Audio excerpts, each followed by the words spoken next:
Hello दोस्तों, बहुत ज़रूरी काम से ये क्लास हमको बंद करना पड़ा, तो हम लोग स्टार्ट करते हैं आगे से।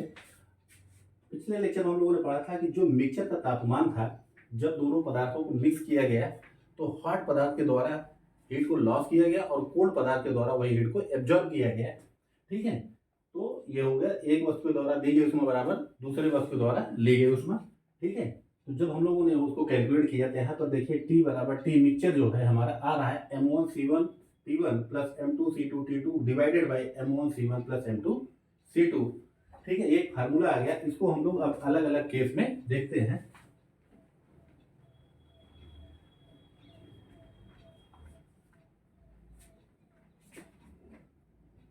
तो हेडिंग यहां पर है टेम्परेचर ऑफ मिक्सचर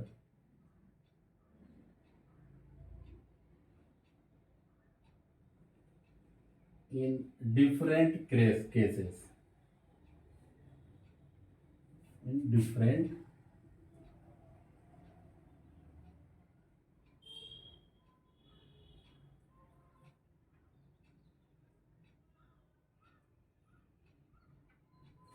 केसेस, अलग अलग केसों में हम लोग देखते हैं मिक्सचर का टेम्परेचर क्या क्या आता है। केस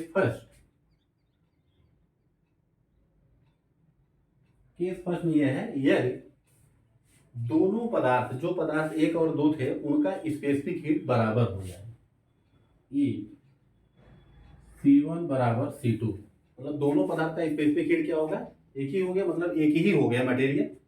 एक पदार्थ जो मान लीजिए पानी, दूसरा भी पानी है। ठीक है, बस अलग अलग तापमान पर है। ठीक है, तो मिक्सचर का तापमान कितना है भाई, फार्मूला हमारा क्या था, M1C1T1, तो C1C जब कॉमन हो जाए देखिए क्या है, M1C T1 plus M2C T2 divided by M1C plus M2C। तो जब C ऊपर कॉमन है, ऊपर C आ जाए, नीचे C आ जाए तो कट जाएगा।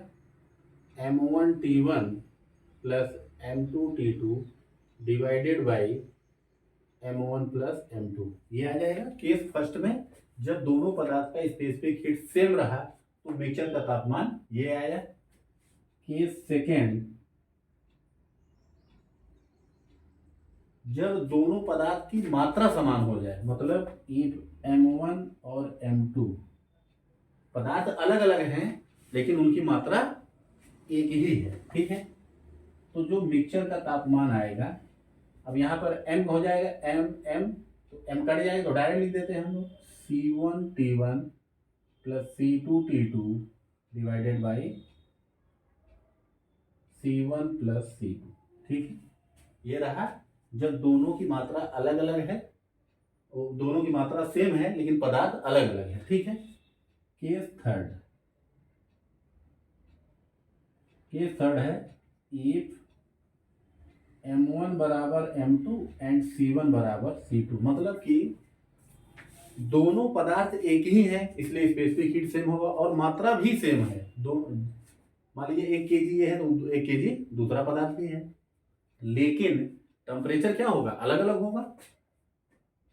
तब टी मिक्सचर कितना आएगा, MC, अब दोनों कॉमन होंगे, ऊपर नीचे भी MC कॉमन हो जाएगा, T1 plus T2 divided by 2, ये आ जाएगा केस फोर।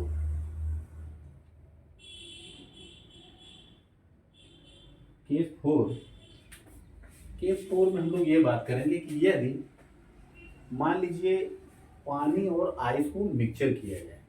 ठीक है, ये water and ice will mix together, जब पानी और बर्फ को मिला दिया जाए तो पानी का तापमान क्या होगा, मान लेते हैं TW है, और आइस का टेम्परेचर क्या होगा, TI।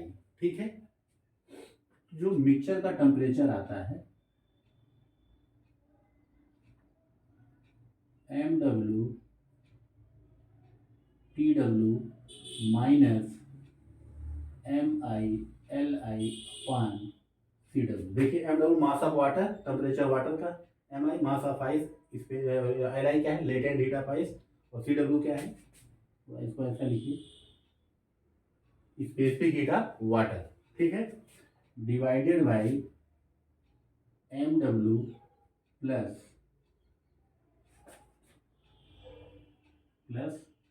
MW प्लस Mi, ठीक है, दोनों का मास, ठीक है।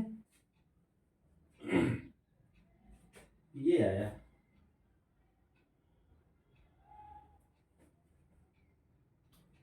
ये मिक्सचर का तापमान आया किसका, जब पानी और बर्फ को मिलाया गया। अब देखिए अगर बर्फ को हम लोग पानी में मिलाएंगे तो बर्फ क्या होगा, मेल्ट करेगा, मेल्ट करेगा तो क्या उस दौरान टेम्परेचर बढ़ेगा, नहीं बढ़ेगा, तो क्या करेगा, अपना लेटेंट हीट लॉस करेगा, ठीक है, पानी अपना लेटेंट हीट लॉस करेगा और आइस क्या करेगा, उसको एब्जॉर्ब कर लेगा। तो यहाँ से मिक्सचर का तापमान आ गया टी मिक्सचर बराबर MW/TW minus MI/LI/CW/MW plus Mi, ठीक है।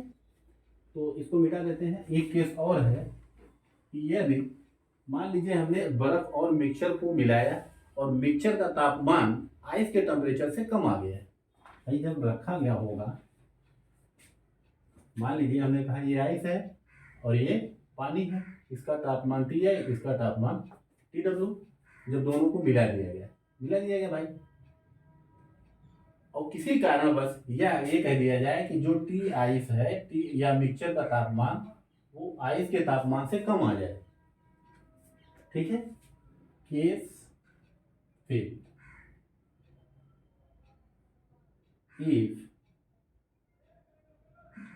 मिक्सचर का तापमान लेस देन हो किसके, आइस के तापमान से, मिक्सचर का तापमान बर्फ के तापमान से कम हो तो जो मिक्सचर का तापमान लिया जाएगा वो हमेशा 0 डिग्री सेंटीग्रेड लिया जाएगा। वेरी वेरी इंपॉर्टेंट, ये ऑब्जेक्टिव क्वेश्चन में आ चुका है कि when ice and water mix together and the mixture temperature is less than the ice temperature, then what is the mixture temperature, value कितनी होगी उसकी, वैल्यू उसकी कितनी हो जाएगी, 0 डिग्री सेंटीग्रेड, ठीक है। तो आपको ये चीज़ याद रखना है। तो ये रहा आपका कैलोरीमेट्री से रिलेटेड, जो भी हम लोग कैलोरीमेट्री का क्या सिद्धांत क्या था कि ये क्या मेजर करता है, हीट मेजर करता है, प्रिंसिपल हम लोगों ने पढ़ा। हॉट और कोल्ड को जब मिलाया गया तो हॉट के द्वारा उष्मा दी गई, कोल्ड के द्वारा ली गई, तो हम लोगों ने लिखा कि एक वस्तु द्वारा दी गई उष्मा बराबर दूसरे वस्तु द्वारा ली गई उष्मा। तो हमने मिक्सचर किया तो हमारे पास रिलेशन आया टी मिक्सचर का कितना, M1C1T1 plus M2C2T2 divided by M1C1 plus M2C2। उसके बाद 4 केस, उसके 3-4 केस देखे, फिर हम लोगों ने पानी और बर्फ का केस देखा। तो ये रहा टोटल आपका हीट ट्रांसफर या हीट फ्लो से संबंधित जो भी टॉपिक हम लोगों ने पढ़े। नेक्स्ट हम लोग स्टार्ट करेंगे, very very important, effect of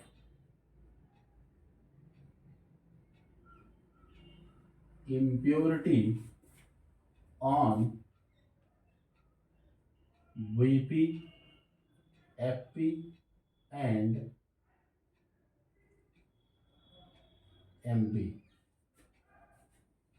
मतलब बॉइलिंग पॉइंट, फ्रीजिंग पॉइंट और मेल्टिंग पॉइंट पर इम्प्योरिटी मिला दिया जाए तो क्या प्रभाव पड़ेगा, वेरी वेरी इंपॉर्टेंट, लोग इसकी स्टडी करेंगे, ठीक है। तो ये हम लोग का टॉपिक यहाँ पर क्लोज करते हैं। नेक्स्ट लेक्चर में हम इसकी क्लास लेंगे। Okay, thank you.